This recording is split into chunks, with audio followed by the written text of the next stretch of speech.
Hi. So I'm going to try to make some videos about things that I've learned that have helped me breathe easier. And the first one is that I became aware that my lungs come up right up to here and down to around where my ribs are. And my lungs are here and over here. I've got two of them, and one is bigger than the other. My left lung is smaller than my right lung by almost a third. And that my lungs are capable of holding 3.5 liters of oxygen. And most people, me included, only breathe in a half a liter or less of air. And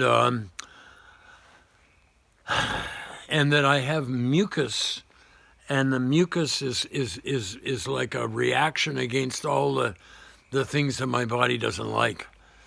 And so it's important to have lots of liquid so the hydration, so that the mucus doesn't get too thick. And then I can't get rid of it, because we should be getting rid of mucus, I think. Every time we breathe out moisture, and some of that moisture's got a little bit of our mucus. So here's the first breathing thing, and that is just to be able to be aware of us breathing. So this helps us on our inner universe develop part of us, a subpersonality that is watching us breathe. You see, because like if I think about breathing, I force myself to have a breath. But no, I want to just be able to sit here and think. Okay, I can watch, listen to, be aware of the air going through my nose. Sometimes I got to squiggle up my nose. There, I can feel it better. I can feel this coolness in here. So spend some time doing that, and take a rest afterwards. Don't do all this all at once. I'm doing it fast because I don't know how long this can go on for. So the next thing is, can you feel the air coming down into your throat, down in here, when you're just breathing normal? You're just watching yourself breathe. Your mind isn't saying breathe deeper or shallow, nothing like that. Just watch it. It's hard. And then the next question is, can I feel the oxygen going, or the air going into my lungs? And I can't today, but I can other days. And then I take another little rest. So the next thing is, when I breathe, I'm not gonna watch my breath. I'm gonna pay attention to my ribs. I call them a rib, not a rib cage, because cages are hard, but a rib basket, which can go in and out and move. And can I feel my ribs breathe while I just breathe normal, like not on purpose? And if I decide to take more air in, can I feel my ribs move anywhere?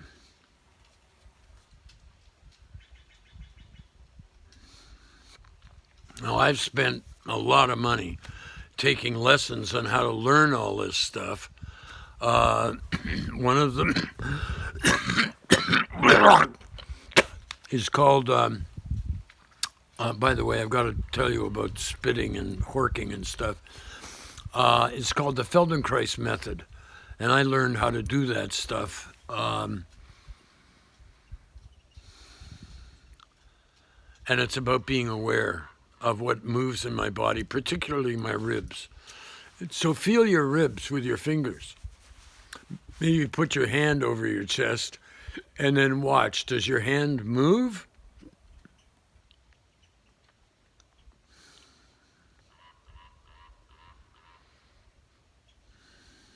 And then take a rest and feel around your ribs. And your ribs, by the way, go down quite low. There's usually just a couple of inches before you can feel your hips. That's how low your ribs go down. So you may want to put your hands at the side of your ribs. When you breathe in, normally, can you feel your ribs moving in and out? When you put them at your back, at the bottom, can you feel your ribs? Put your hands at your back.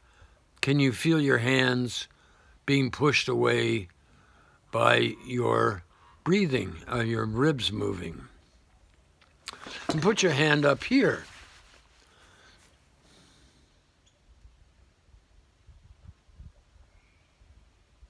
Can you feel any movement up? And then take a rest. So you've got to do these things and take time, not too long, but a little bit of time, and then make you just don't do anything. So the other one is now breathe in on purpose as much as you can.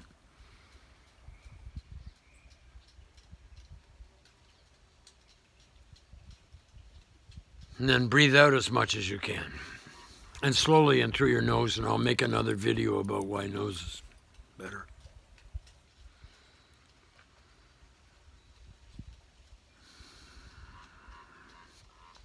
There you go.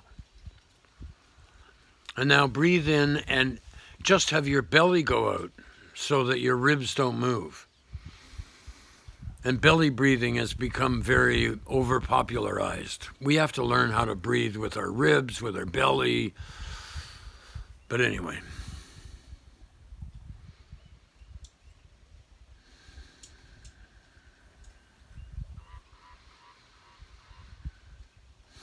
And now, on purpose, when you breathe in, push your belly out.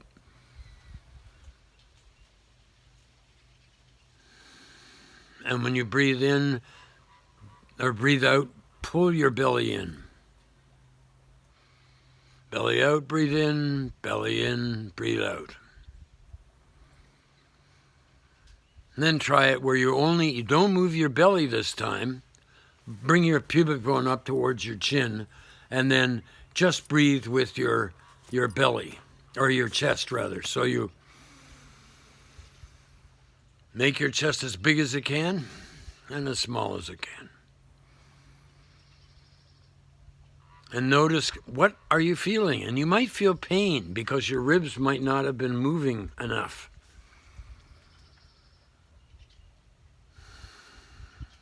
Well, keep doing it. It's a small pain, it won't hurt you.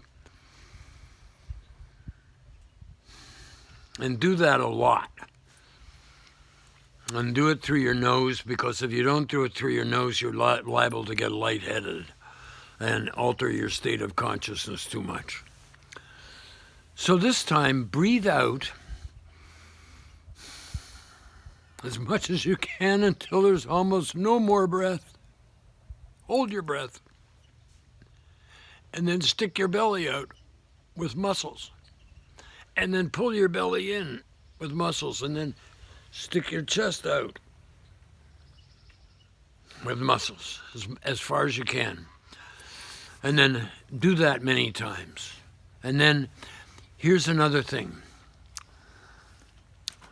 Breathe in and make your chest go forward. And at the same time, make your back go back. So you're doing this to your ribs. You're doing like this. And then notice as you breathe in, your ribs will have a tendency to move up. So expand and move your ribs up and back and forward. I did it the opposite.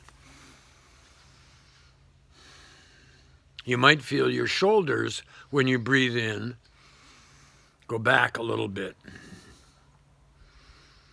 You might feel your head go up a bit. You might even feel your eyeballs bulge out a little bit. You actually, I think, expand all over when you breathe in. And then take another one of those rests. Then this time, breathe in just through your ribs. You're breathing in by moving your chest, and you're going to push your chest out at the side.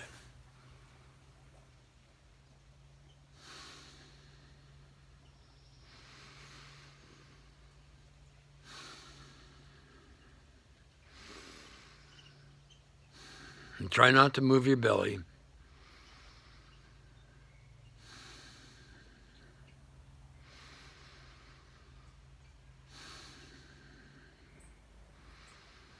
And you'll even get a little lightheaded because you're getting so much more oxygen, and especially through your nose. And I'll make another video about why.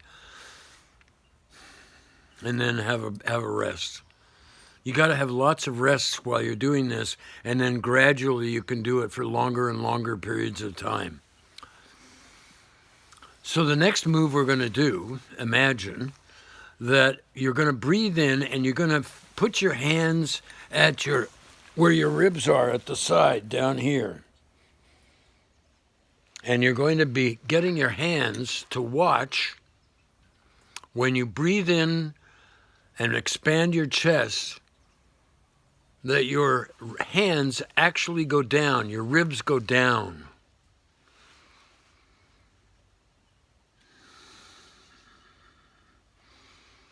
When you breathe in, your ribs go down.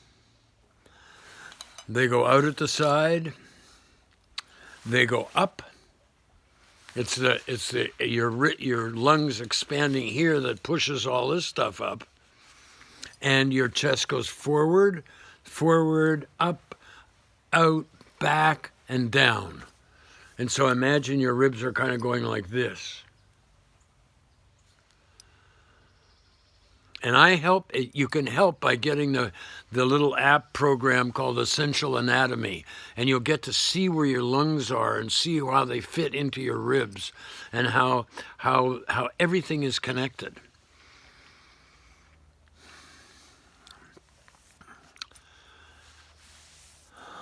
There's another piece of breathing that I find to be really interesting. And I'm kind of forgetting it. I've lost my train of thought. The piece about breathing is that you can actually differentiate. You can breathe just on the right side or just the left side. You can breathe just with your belly. You can breathe just with your ribs. And so try a breath where your belly expands and your chest expands. Up, back, sideways, down, forward, like the 6 directions, east, west, south.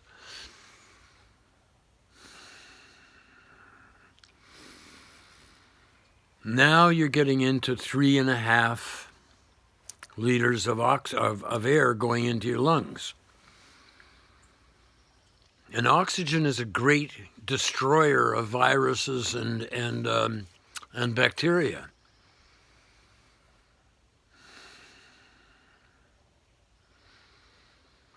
And then breathe just with your belly.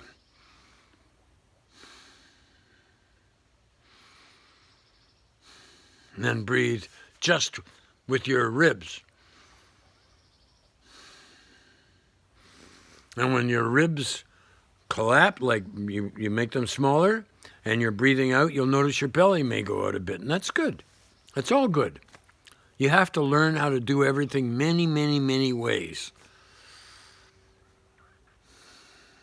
And if you need lots of oxygen quickly, you don't breathe through your nose. Like when you have a panic attack, you breathe through your mouth, and a whole lot of different things happen. So that's my gift to you. Maybe it'll help you with the flu. Maybe it'll help you, I use all these things to lower my blood pressure, and I use it to calm down. And the next video is going to be on something that gets more oxygen out of your blood, or gets it into your blood from the air in your lungs, and then gets it out of your blood into your different tissues, especially the ones that have bacteria and virus in them. So I hope you found this one interesting and enjoyable and useful. I love teaching this kind of stuff.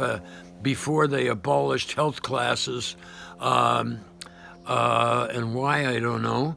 I used to love teaching kids how to use their bodies and how to understand their bodies so they could visualize it, so they could do things to make their lives easier. And I pray that they're going to start teaching health in school again.